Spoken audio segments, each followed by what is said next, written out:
A live look here. This is downtown Tampa. This is where the Lightning play hockey. You can see no cars on the road, and that, at least from what we know, is a good sign nobody's out there. There's a good chance a lot of us have family, friends, even a second home in Florida. The Ohio connections there are so strong. So tonight, our Caitlin Hunt checks in on Ohioans who call Florida home at least part of the year as they wait for Milton to hit.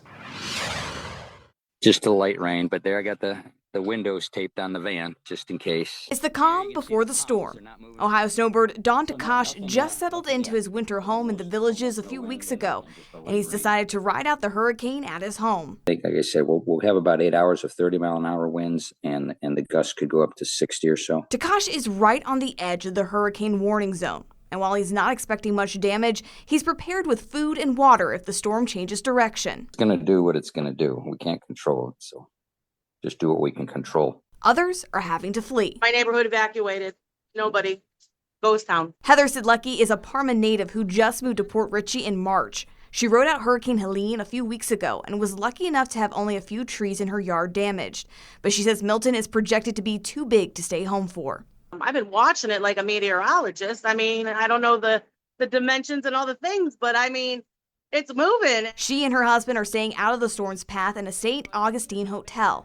Gas is hard to find and food is limited, but Sidlecki says they're making do with her homemade meals. We got canned food, a microwave here as long as the power stays on. I'm sure they got generators.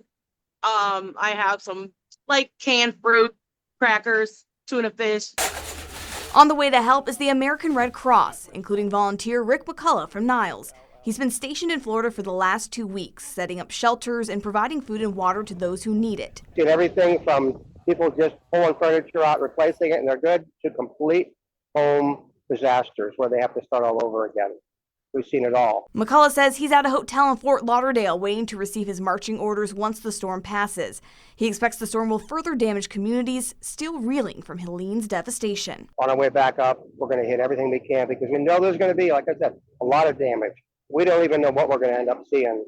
It's going to be a surprise to us on our way up. It's going to be shocking, but we'll go with it one day at a time, one step at a time. We'll get it figured out. For News 5, I'm Caitlin Hunt.